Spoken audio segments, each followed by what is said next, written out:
Welcome back to the 28th Annual Quakey Sense IJSBA World Finals from Lake Havasu City, Arizona. Sam Harvey leads it here late in Moto number 2 for Pro Runabout. And before anything else changes out on the race course, let's visit quickly with Don Dawson, who's at Bender Alley. One of my favorite parts of the World Finals every single year is not just getting to shop in Bender Alley, but it's also getting the opportunity to see some of the really fast boats. And of course, if I'm going to do that, there's only one place I'm going to go, and that's going to be the Kawasaki tent, where I get to see not only the fastest riders, but the fastest boats as well, and some of the coolest tuners. If you want really fun stuff, one thing you definitely got to do is come down to the Kawasaki tent. Wait, you have to be at the IJSBA World Finals first.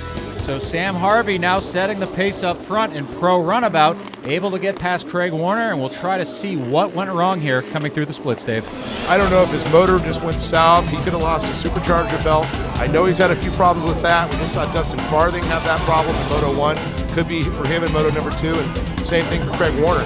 You know, there's so many things that go wrong. You know, any little part can be the weak link, and that's just a heartbreaker. And we see Craig Warner's mom on the sidelines with his children, along with the entire Kawasaki team, the brain trust there, Dave, if you will. And you can see them shaking their heads, trying to figure out what happened along with Craig Warner's wife. So frustration all around, not only for Craig Warner, but for the entire Kawasaki team. Yeah, that's, chasing that elusive 3 times a charm championship. Just not in the cards for him right now. It's all about the man on that Sea-Doo. Sam Harvey looking so good.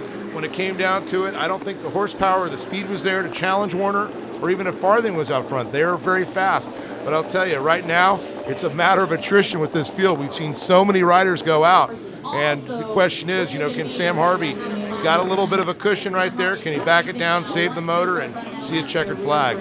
Well, the white flag is out for Sam Harvey, so he can smell victory. He's been on the podium twice in the last 3 years, finishing third both in 2006 and 2008. You couple that with a 2007 performance in which he was running second behind Craig Warner before breaking. So Sam Harvey, you talked about the frustration he's experienced, but he's about to experience what it's like to win his first ever world championship in Pro Runabout if he could just hold it together with less than 1 lap to go. So Dave, the New Zealand rider up front, and it just goes to show you why no one has ever won 3 consecutive Pro Runabout World Championships. Just shows you how tough it is. I guess it's the old Murphy's Law. If it can go wrong, it will go wrong, and that's when it comes to these high-performance machines. The smallest thing could be the weakest link and could ruin your whole day. And Dave, you can only imagine at this point what Sam Harvey is feeling. He can see the flag tower at this point, just a few sets of turns to go before being crowned a Pro Runabout World Champion for the first time in his racing career. I'm sure at this point he just wants this race to get over with. Yeah, I can tell you that is a feeling. He says, I see the checkered flag. It's not that far away. I know it. And you can see he's got plenty of room to back that machine down, set it on cruise control. Our new world champion running on that Sea-Doo, that Les Cook machine. It finally paid off for him. So Sam Harvey, he finally breaks through here in 2009 for the first time in his racing career. So New Zealand on top as we take a look now at the final results for Pro Runabout, as the Kiwis will be celebrating their first world title in Pro Runabout. And congratulations to Craig Warner as his 2-year reign as the king of Pro Runabout comes to an end. And here's Don Dawson with the Pro Runabout World Champion. Sam Harvey, I'm so excited to see you here. You're the new world champion, unofficially the new world champion for Pro Runabout, baby. How you feeling? Awesome. Finally we done it.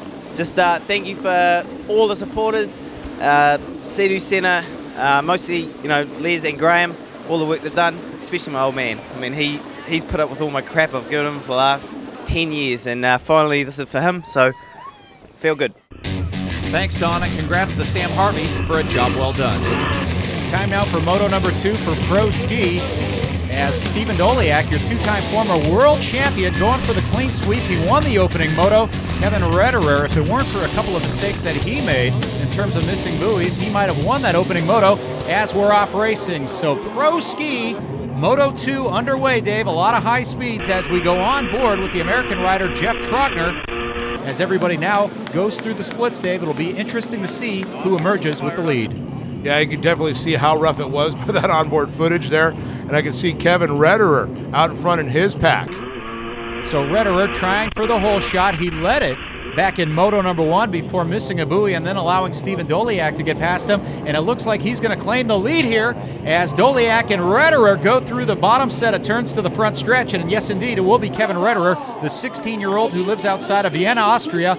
He's able to get past Steven Doliak and record the whole shot. So, Dave, of utmost importance to get out in front and have clean water. And Kevin Rederer, for the second consecutive moto, has that. And the question is, can he make it stand up in this all-important second moto?